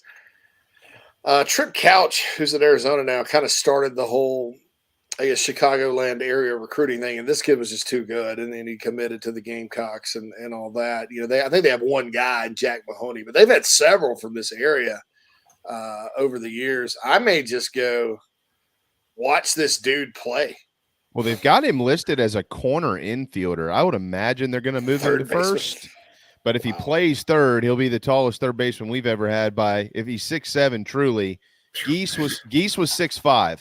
Now, Geese could play, but Geese was 6'5". He was pretty linky down there, Neil Geisler. So this kid would be maybe a big dude down at third. I gotta go watch him because that's like 20 minutes. Like I could drop Nat off at the office. I would imagine Whittle would appreciate that. Well, yeah, Whittle didn't tell me the kid was committed. He just told me the kid was really good. I don't know. I think maybe Whittle is like, I don't want JC writing about baseball and embarrassing the site. I saw John in the press box the other day. He had just sat down before the game to get his meal in before they threw the first pitch. And I said, "Hey, John," and I slapped him on the arm.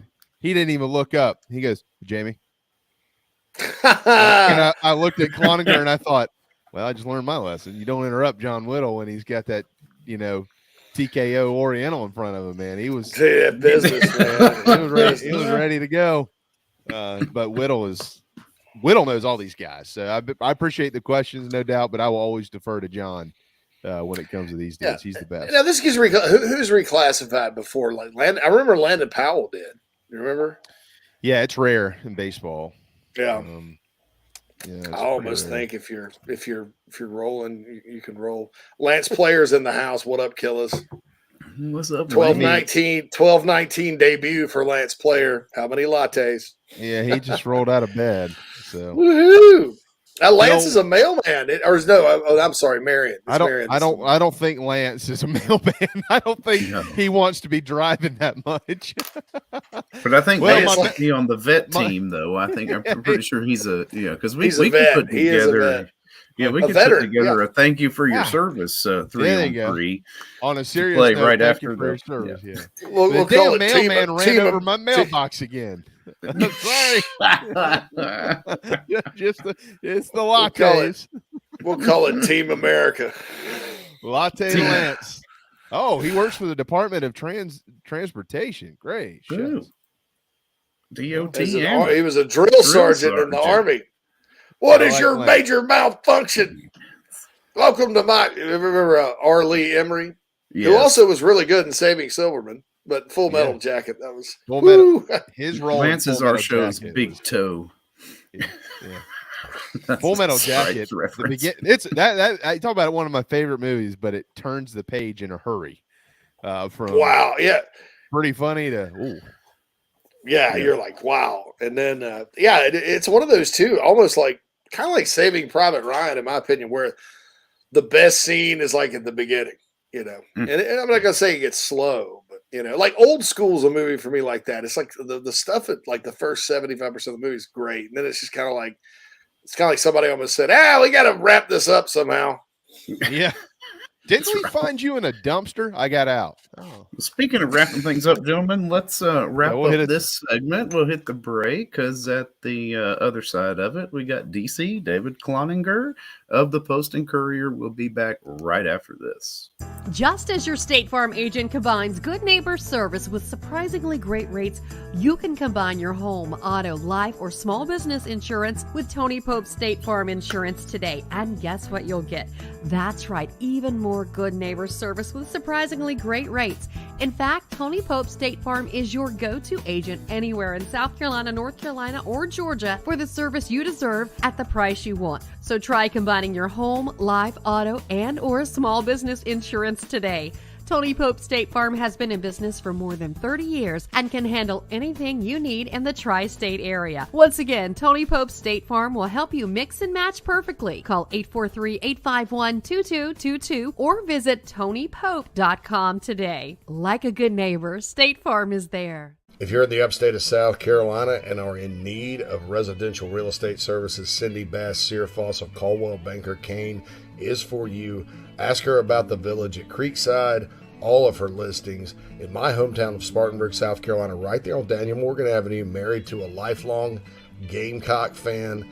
And many of our listeners have already bought homes from her and been 100% satisfied with the detail and care she uses. Cindy Searfoss, 864-414-5271, Caldwell Banker Kane in the upstate for your real estate needs. Are you looking to buy a new home? Kevin O'Connell with Union Home Mortgage is a local mortgage expert and Gamecocks fan servicing North and South Carolina. Whether you're buying a home, building your dream home with new construction, or turning your equity into cash, UHM's world-class service will ensure you find the perfect mortgage to achieve your home ownership goals. Call Kevin at 803-906-0244 or visit UHM.com today. Union Home Mortgage is an equal housing lender. NMLS 2229, LONMLS 1772182. Hey man, are you sick and tired of your business computer guy? Yes, he takes forever to call me back and doesn't always respond to the requests. Yeah, same here. I'm paying him good money. I constantly have issues, and I'm worried he's not backing up my network and securing it properly. You know what, Phil? Let's ask Stone Blanton. Hey, JC and Phil, if you want a solution to your IT problems, give Heritage Digital a call. Our boy Matt Odom has a low-cost, one-price solution that will get you running right. Call 843-699-1001 or heritagedigital.com and ask for Matt. He will hook you up today and tell them Stone sent you. This is freshman All-American Nicky Memorial of the Carolina Gamecocks, and you're listening to The Show with JC and Phil.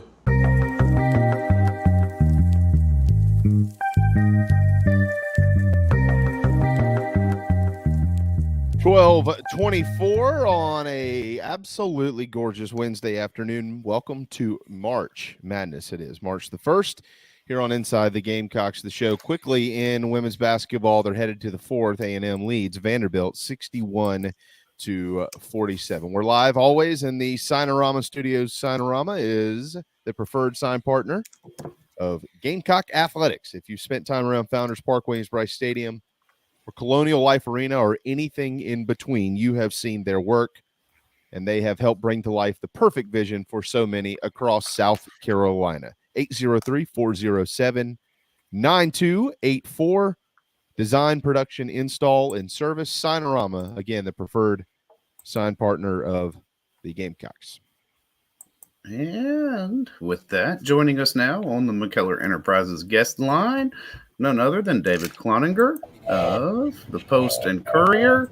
Oh, I thought you were going to keep the shades, DC. That was a good look. We see you outside there. Yeah, there we are. It's kind of bright up here. Sorry about this, fellas. I was out and about, while I was doing the show in between a few other things. But I hope you all are well. Oh, well, where are you? Where are you?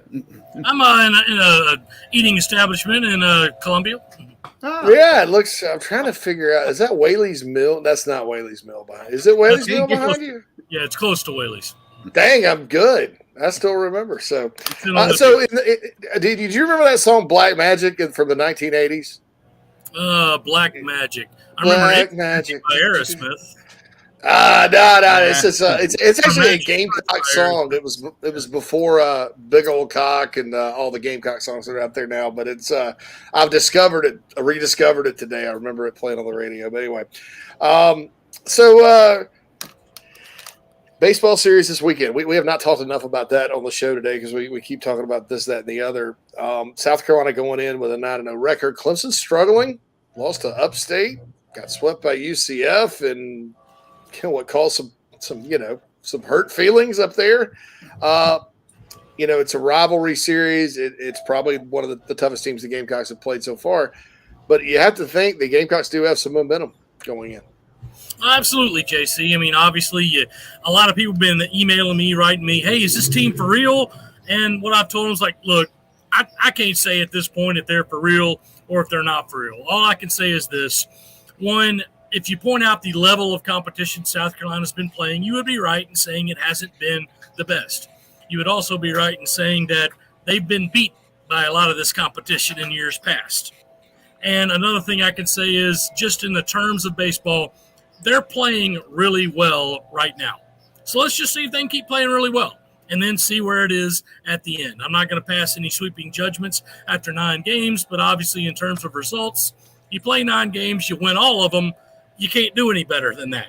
So we'll see how it goes. They're going up into, an away crowd on Friday night. They'll have the neutral site where I believe Clemson will be the home team on Saturday.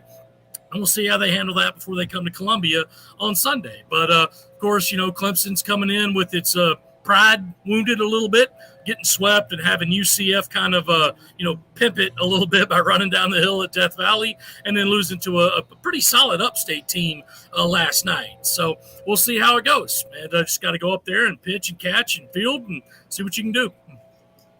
Yeah, David, Monty, as you and I know, will never come out and say anything that's going to make headlines.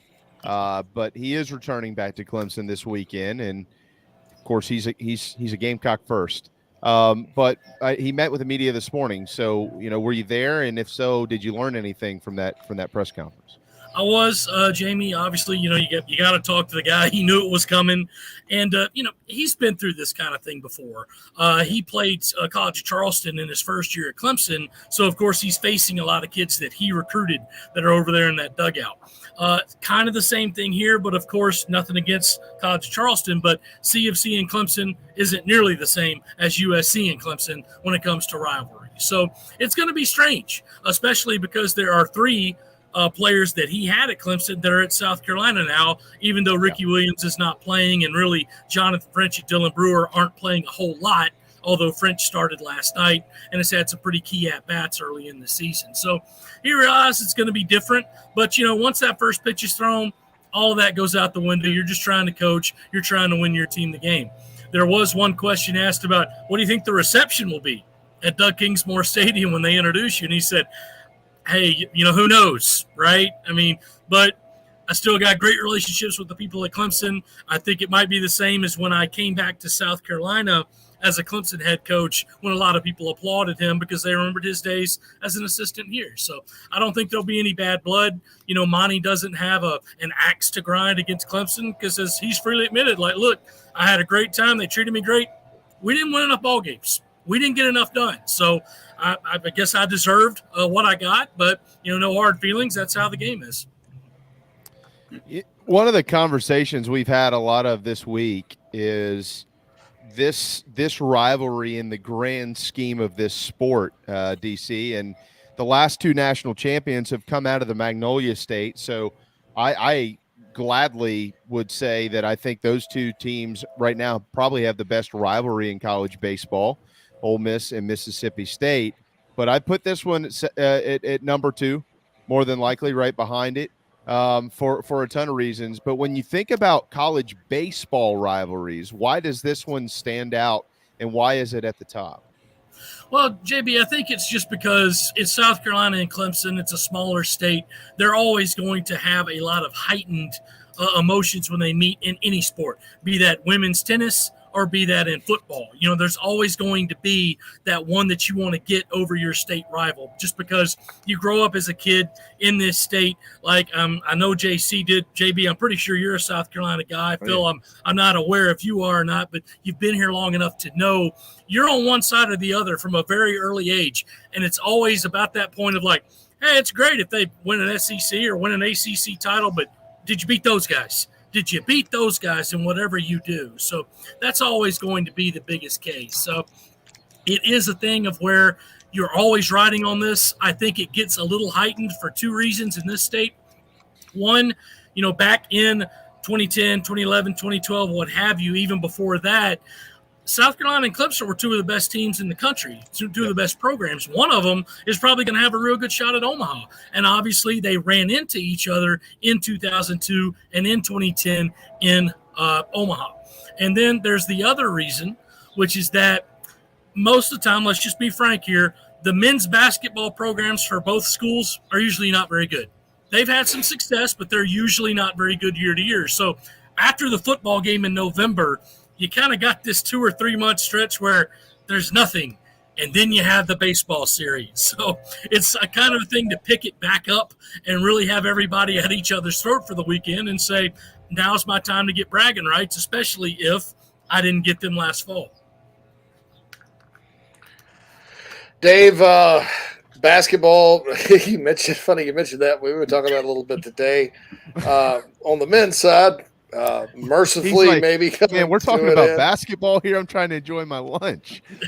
What do you think some of the keys are to the offseason? Because I don't know if we'll talk to you between now and the actual end of the season, which should be mercifully next week. But what are the keys, you think, for Lamont Paris year 1 to year 2? Well, of course, JC, you've got to go out and hit the transfer portal, and you've got to hit it hard, and you've got to hit it early. So who knows what's going to happen next week in Nashville. But, again, guys, let's just be honest. This team is probably not going to make a run. I think that, probably they could win on Wednesday, depending on the matchup, especially if they get Ole Miss, who's already fired its coach. Who knows where those kids are going to be? Maybe South Carolina wins that game and gets to Thursday, and, hey, that'd be terrific, But I don't think they're going to go much further than that. So as soon as this season ends, you start getting lines of who could be going in the transfer portal, who might be already in the transfer portal, and who you can feasibly get. Because right now, Lamont Paris, you had to go through this year to get to next year. At this point, I think you've probably got 4 of your starting 5 coming back, with the only exception being Gigi Jackson. So if you can convince Gigi to come back, that's going to have some true talent on your team for next year. And if he leaves, he leaves. Hey, he's an NBA talent. The guy's got to do it what's best for him. But there will be players out there that you can go get. And it's not going to come mostly from the high school ranks. You're going to get some guys that are already committed, but you're going to have some veteran star talent. So that's where you start scouting out ahead who might be interested in leaving, who might be interested in coming in from the JUCO ranks, and you got to go get them. A lot of people have complained to me, I heard Lamont Paris was great out of the transfer portal. Why didn't it happen this year? He was behind for basically a month. He was playing in the tournament. Well, that's not going to be the case this year. He's going to have a head start along with a lot of other coaches on going out to get some immediate help talent. And that's what South Carolina is going to have to do. I mean, I said it would probably be considered miraculous if they won 10 games this year. They're sitting on 10. They could have won a couple more. They could have lost a couple more. But the fact is this season was never going to be anything to trumpet. So it's almost at the end. They just got to go out and get the players now because, guys, John Wooden himself couldn't have done a thing with this team. No coach could. You've got to go out and get the horses, and they don't have the horses this year, but they've got some pieces. You just get that one stallion out of the transfer portal, maybe you can do something next year. In basketball, one guy does make a difference. Oh, yeah, no question. Do you any insight as to what Lamont Paris's relationships are like in the state of South Carolina? As in recruiting? Mm-hmm. Yeah, he's building it. I mean, obviously having a guy like Kerry Rich on staff who, and you guys know, Kerry knows everybody there is to know related to basketball in the state of South Carolina. So getting him on staff was an instrumental part of starting to build those relationships, getting his name out to every high school coach in this state and to say, hey, we're going to be by your school. We're going to be looking at your kids. Remember us when it's time for your players to make a college decision. So, of course, it's not going to be as perfect as it eventually can be when you're in your first year. But he's already made a lot of great inroads because this time last year, I don't know if Cam Scott ever looked South Carolina's way. And he lives 10 miles from the stadium. Now, Cam Scott is very, very interested in South Carolina. Don't take that as any, I've got some insider dish. It's nothing like that. But he's very interested. And, I think that'll go down to the wire when he makes his final decision. It's amazing to think about the fact that Clemson is knocking on the door of the NCAA tournament. Carolina can barely get to double digits and wins. And it's almost like people are like, if this was football, people's heads would be falling off because we watched their heads fall off for a long time. On the women's side of it, though, DC, all right, so I'm going to ask this just because I don't know what else to ask at this point in time with Dawn's ladies, but it's worth it, I guess. Is there any scenario at all that they are not the number one overall seed in the women's tournament? None. I mean, I think that even if they were to somehow lose in Greenville this weekend, their body of work speaks for itself. You look at Indiana and say, and that's a good team. They've only got one loss, but who is that one loss to? A barely above average Michigan State team. Now, sometimes you have a bad night. It's happened to South Carolina a couple times this year. But what happened in those bad nights? They still won the game. So I couldn't see of any scenario at all where they're not the number one seed in the tournament. They're going to be in Greenville no matter what their seed is. But, of course, they would also get 2 games at home before they get to Greenville for the regionals. So it's, of course, they want to go win this weekend in an undefeated season, and they didn't get this SEC tournament championship last year. But it's a case of where they've done enough through the course of the year. They're going to be the number one overall seed. So for those that are keeping score at home, just as an FYI, if you're a Carolina fan, the center of the sports universe on Saturday for you is in Greenville, South Carolina, because the top seeded ladies will be playing at 4:30 against either Ole Miss or whomever, probably Mississippi State, one of those two. And at 1 o'clock, of course, you got Clemson, Carolina baseball. So I think I know where you're going to be this weekend. How are you going to handle this? I'm going to hope for some smoke and mirrors, and we'll see what happens. I'm going to be at both. I'll be at Floor Field at 1 o'clock for first pitch, and I'll be doing the pitch clock. Come on, guys, let's get on the mound. Let's get on. Hoping for a lot of first pitch outs. you in theory, you could walk that, but I wouldn't recommend it. It's 1.4 miles. I've looked at it, the well, and I'm thinking, I could do a 5-minute mile 10 years ago. I can do it now, especially with that laptop bag. But we'll see. I've walked down there before. It took me 3 hours, and I stopped at 3 different bars before. You gotta have some refreshment. You were hydrated, right? I was going to say, yeah. So we've already planned it out, and I'm just hoping for something. And it's also crazy, guys. Friday night it would work out to where the girls play at noon in Greenville, and the first pitch is at 6 in Clemson. And I was thinking, I can go do that, but we at the Post and Courier were like, we're going to have our Clemson guy do the game. I'm like, okay. You can come if you want. Okay. And then I read the weather report. And I'm like, I'll pass. I don't know if I want to drive 40 minutes to Clemson and sit in the rain. The only real place to go if you're not at a game there is to the Grouchos over on campus. That's kind of like the South Carolina Embassy, Yeah. So I don't know if I want to go all that way for an STP dipper, but I love an STP, but I don't know if I want to drive 80 miles round trip for it. That's right. Yeah, you're a lot closer to one where you are downtown DC than you are having to drive to Clemson for one. So, so did I hear you correctly? Did you just slide in a weather report for us on Friday night? Yeah, it's not looking great at this point, but we'll see what happens. I was talking about it with some officials today, and this actually happened 2 years ago. The year where South Carolina won the series on the back-to-back Andrew Eister walk-off. Yeah. The Friday night game was rained out that year. And in that eventuality, fellas, there's not going to be a doubleheader or anything this weekend. They'll have to make it up when they can make it up. April, May, sometime when they can just stick that game in. But it's not looking promising Friday night right now. But you never know. Sometimes it's supposed to rain and it just stays overcast the whole night. So we'll see what happens. What would be the latest they would potentially throw a first pitch on Friday night? Let's see, it's set for 6. I would think that just because of the game the next day at 8, they probably look at that 7:30 to 8 window and say, you can't start it by then and have a reasonable chance to finish, bag it.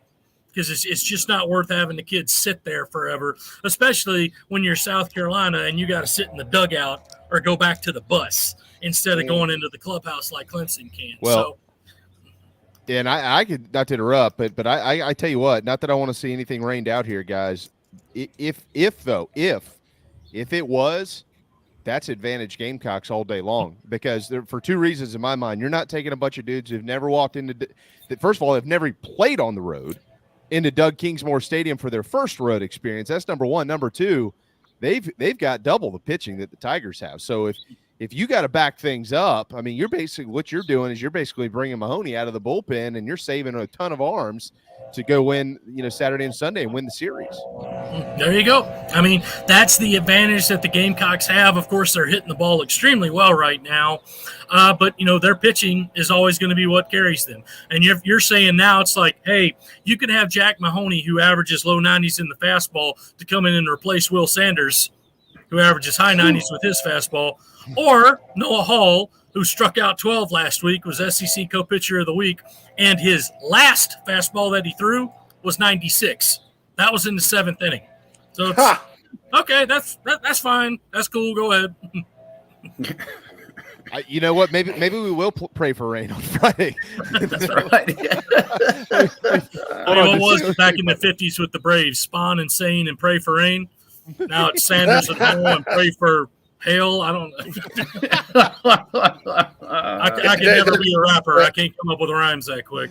According to you've been an excellent rapper, Dave. Come on, man. Oh, you would. Yeah, that's right. Didn't see such and such. We'll hope you ghostwrite it. Yeah, that's right. Sanders and Hall and pray for a squall. There you go, Dave. Yeah. Phil. I like it. That's good, Phil. Thank you. Like Phil. This guy busted the rhymes. According to weather.com, 78% chance of rain and severe thunderstorms. Yeah. It's not looking promising. But hey, weather.com, we're 2 days out. It's supposed to be sunny where I live on Friday. I bet it won't be. Just have Pablo call in some favors with the big guy upstairs. They're close. That's right. Well, yeah, of course. Phil, you owe Clemson Phil. David, you owe Clemson. You owe Clemson an apology now. Oh, I probably owe him a few. Come on down and we'll talk about it. Yeah, that's right. Yeah. You owe Clemson an fellas. It ain't all about you. No doubt. You dare. I mean, we're talking about the same school whose own fan chipped a piece out of that doorstop that they got on top of that hill. So I know. I mean, I don't see what the big deal is. That was the craziest thing ever. It was a Clemson fan that did it. No, friendly fire. Yep. The smell you. Man, as always, Dave, it's been a pleasure, man. Thanks for joining us. We appreciate you, and have fun this weekend. That would have been something like back when I was doing the beat. I've enjoyed going to that's a good weekend basketball there. and baseball the same weekend, as winning, especially in Greenville. That's pretty cool. Thing, but it's for the women. It's ring season. One's already in the bag, and they're gonna get another one on Sunday afternoon. So it should be fun. Yeah. We'll see. Yeah, hopefully good to see you this weekend, David. Take care, fellas. Thanks for having me. Take care, David. Mm-hmm. Always enjoy our segments with him. He's funny. Doorstop. Doorstop that we got up there. I love it. How about the squall reference from Phil? Phil, that's 2 days in a row. I've learned that Phil is very sneaky. He's like the butler in Mr. Deeds. You forgot your socks. Yeah, apparently you underestimated my sneakiness. Yesterday when he dropped the homeowners association comparison with the NCAA, I was like, that is genius. Sheer genius. Yeah. All right, so final break, I guess we got to get to, and we'll be back. Inside the Gamecocks, the show rolls on. I want you to take me to Disney World.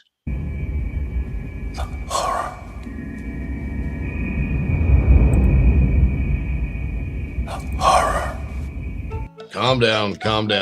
JC is here.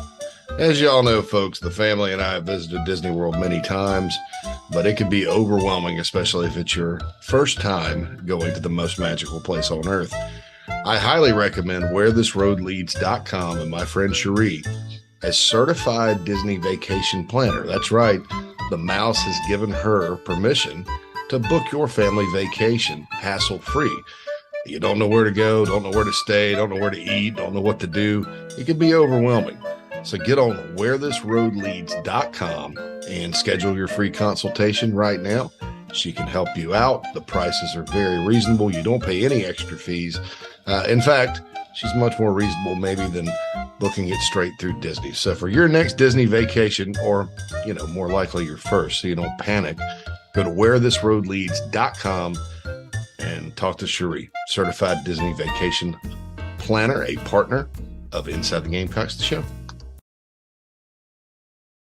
Electric Bikes of Charleston offers the most fun you'll ever have on two wheels. The home of Aventon, Velotric, Magnum Bikes, and more, they sell to consumers all across the state and offer outstanding warranties and service after the sale. Their electric bikes are equipped with 5 levels of pedal assist plus a throttle, so you can ride longer, handle the heat better, but still get great exercise. Bikes are available for all ages and sizes. Visit electricbikescharleston.com or stop into their store in Mount Pleasant if you're in the Low Country. Electric Bikes of Charleston, powering Inside the Gamecocks, the show. Hey, Mo Cowboy here from the Carolina Gamecocks. You're listening to Inside the Gamecocks, the show with JC and Phil.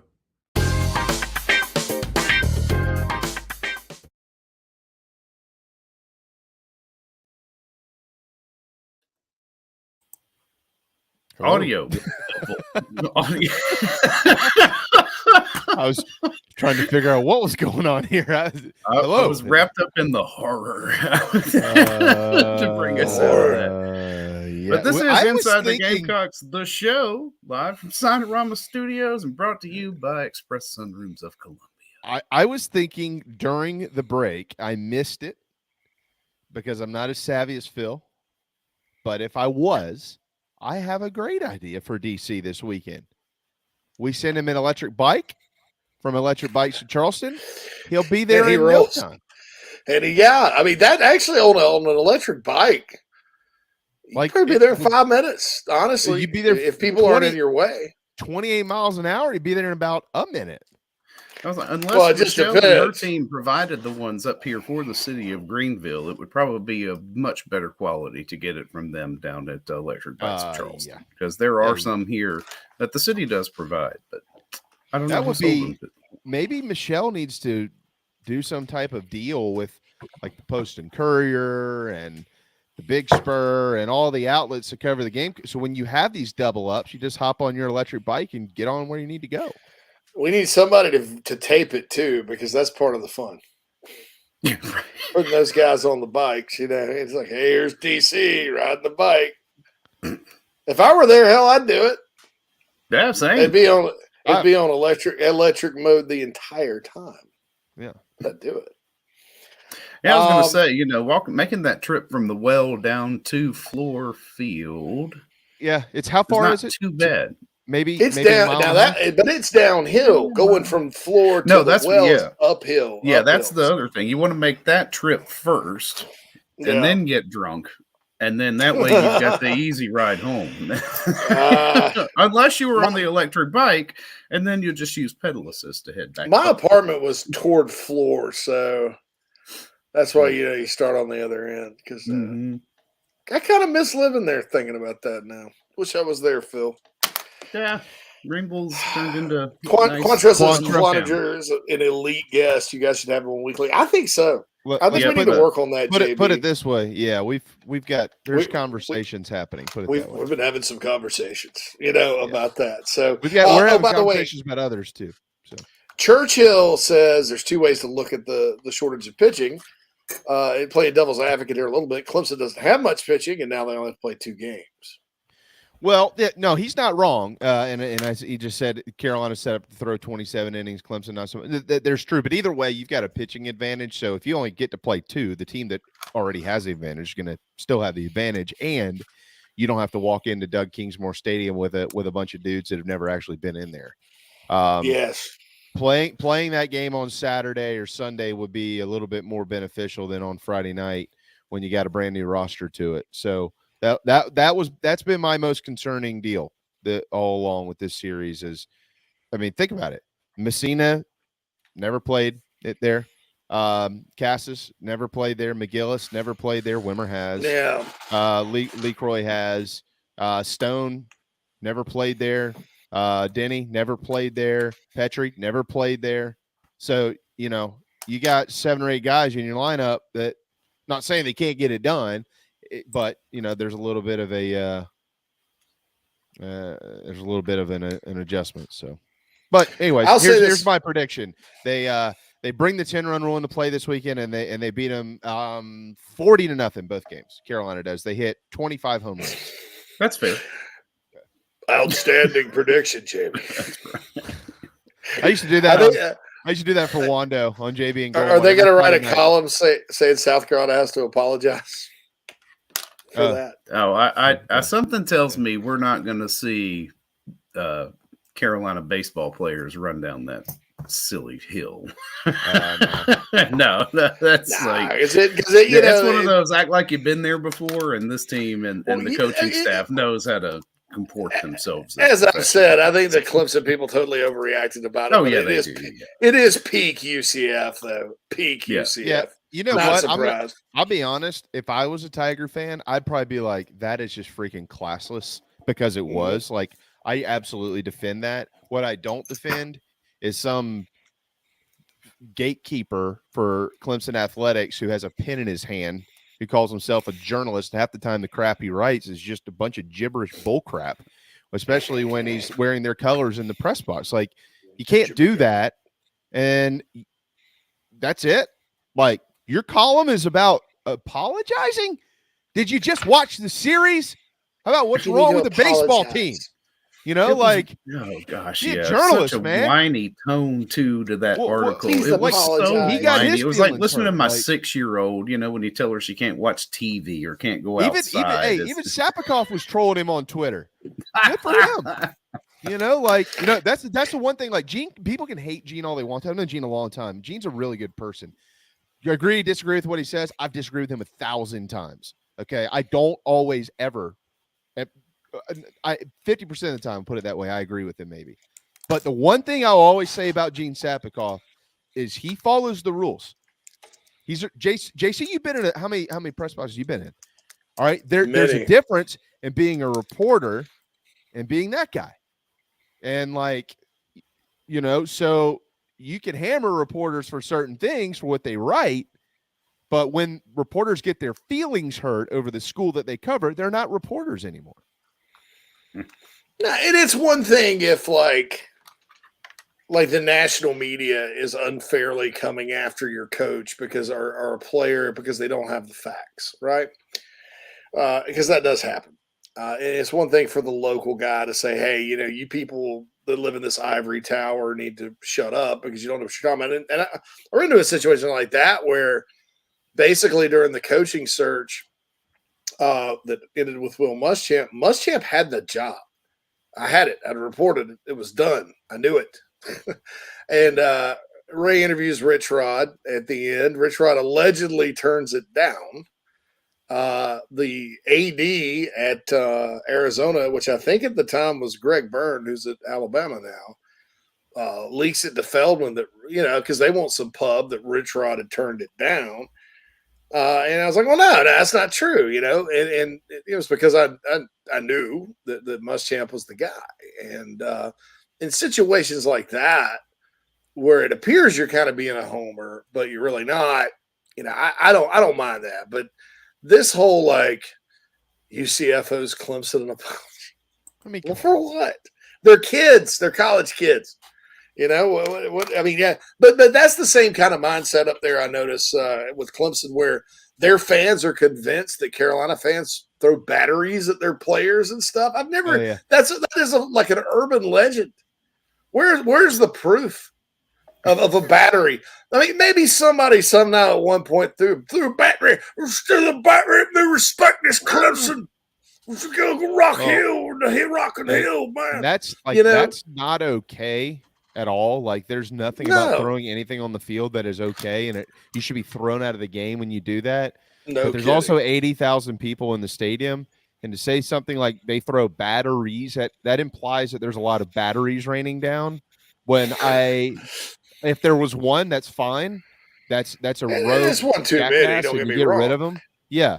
But it's not like 80,000 people are tossing batteries at your football. Don't make it out like 250,000 batteries are flying out of the stand. So, like in 2017, the student section threw water bottles on the field during the Clemson game, and I was there. It was embarrassing. It was embarrassing. It was a night game. Everybody's, Dabo had to say something. He's like, "These aren't the South Carolina fans I know." But on the Clemson internet side of things, their fan base has been talking about this battery thing for years. It's just a fact of life. And at one point, I think I'd been to 11 straight Clemson Carolina games. Even the time there was a fight, of course, that was up there.